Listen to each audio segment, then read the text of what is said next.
Okay, next presenter is Professor Nenad Cekic from the University of Belgrade. He will discuss the relationship between bioethical research and philosophy. Nenad, please take the floor. I'm sorry to interrupt so vivid and interesting discussion. My area of expertise is not bioethics, it's methods. But I teach bioethics more than 10 years at the Faculty of Philosophy at Belgrade University, and that's the point made by Professor Babiš. We have bioethics, and that's the most popular non-obligatory subject in our course in our curriculum. Just one remark regarding previous discussion. Unfortunately, I belong to a generation of students here we have 3 semesters of something called History and Theory of Marxism. That's only one obligatory subject on our faculty, and we have something, a theory of defense and self-protection, but public self-protection, and that also was Marxism. 4 years, 4 semesters, totally 7 semesters, and other subjects such German classical philosophy. We have early Marx, we have Fichte, we have Schelling, we have Hegel, and I have some problems with that because those concepts I acquainted with them at that time are not clear to me even nowadays. So let's start with my. Of course, I do not want to take sides in Croatian discussions, and I repeat, my area is mathematics, not bioethics, but I teach bioethics as well. This is the title. Okay. We have one undeniable proof that ethics is a branch of philosophy, and I have one question. Is bioethics a branch of philosophy? Why? Here are 2 characterizations of bioethics. This is from Routledge Dictionary of Philosophy, and this is from Stanford Encyclopedia.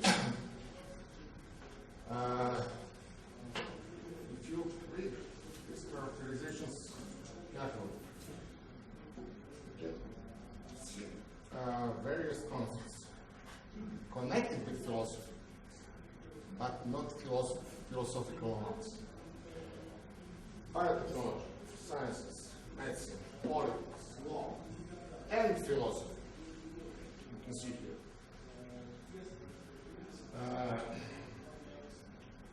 Public health, practical progress, and so on and so on. So, I would ask you to think about this. What's ethics? Ethics is not single morality or custom or any system of regulation. No more general, but philosophical theory about morality and moral in the universal sense. That's ethics. We have ethics in bioethics, but bioethics is not ethics. That's my point. Second, and rarely detected error is that we call some single morality ethics. Single morality is a code or system of rules And this is possible errors. Medical ethics or law ethics, possible mobster code. All those are codes. If you have to make those codes ethics, you have to find some universal elements in all those codes. If you cannot find universal elements, those are codes, and only value of those codes is that some area of and some practice must be regulated in some way. Not any particular way, but some way. And that's only value, regulation. Those are codes. So, in law ethics is maybe the most obvious. Law ethics doesn't have any connection with ethics as philosophical discipline. It's only rules which we have to follow to get results which would not be overturned by Supreme Court or some higher instance. What is distinctive philosophical method? The most recent definition is from mathematics. Dr. Landau said he's non-descriptive cognitivist, is that philosophy is dealing with non-empirical methods, or a priori. Of course, well, with other researchers, something that we have to do. Philosophy have methods, and methods is there. And finally, what philosophy has to do is to obey certain boundaries between some disciplines. And we can do that only by constant clarification. Something about integrative approach. Maybe it's emphasized, and I'm not taking sides. But this is the real question. What has to be integrated?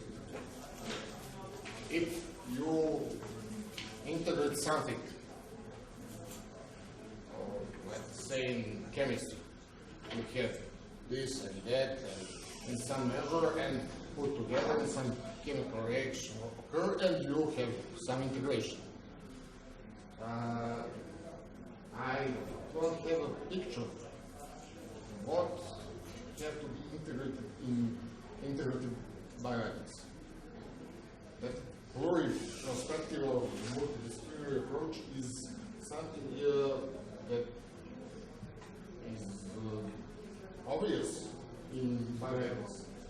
But what ingredients we have to integrate to get something new, and that's integrative bioethics is not clear.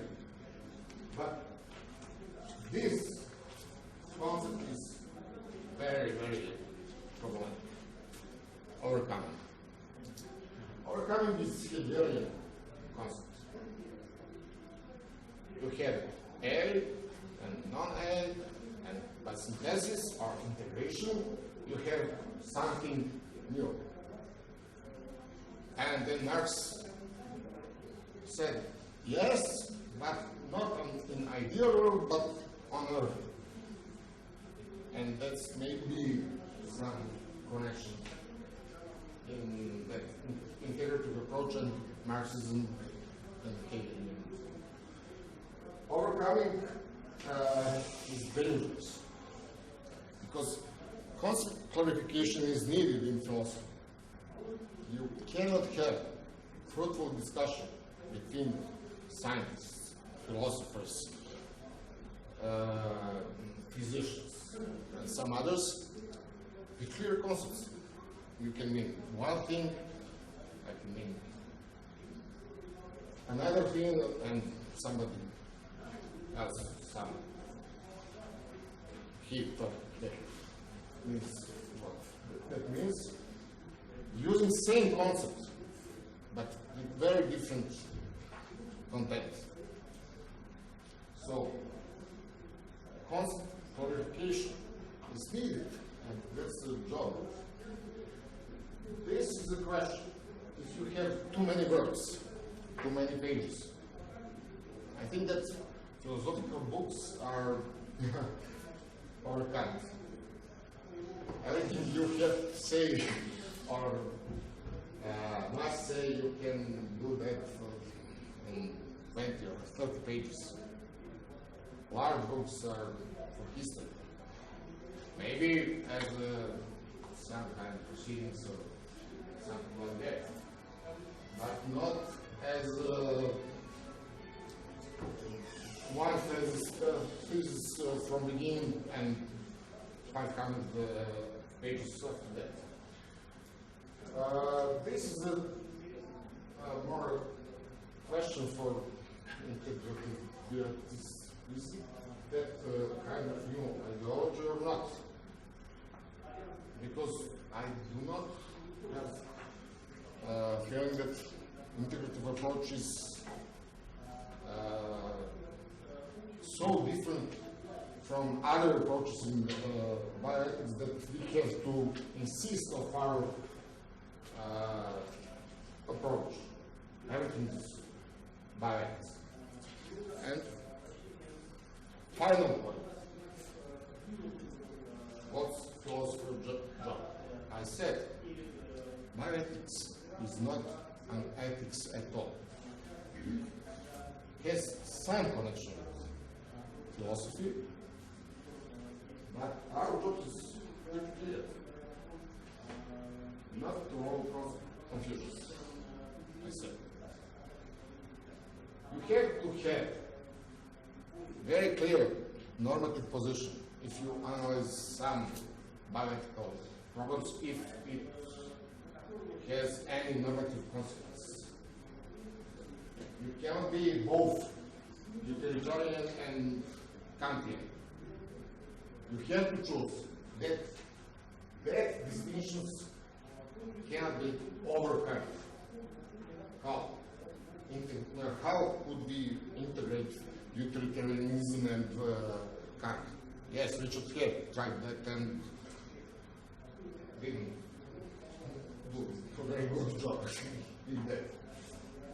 Ambiguity as modern ideology. Not to a law. Because we are bold. We have to defend very concepts used in debate. Any debate which pretends to objectivity and rationality. Not to let pass into the fundamental theory. One thing is theorizing or concept analysis or case studies. And those things are research in general sense. And another thing is preaching. And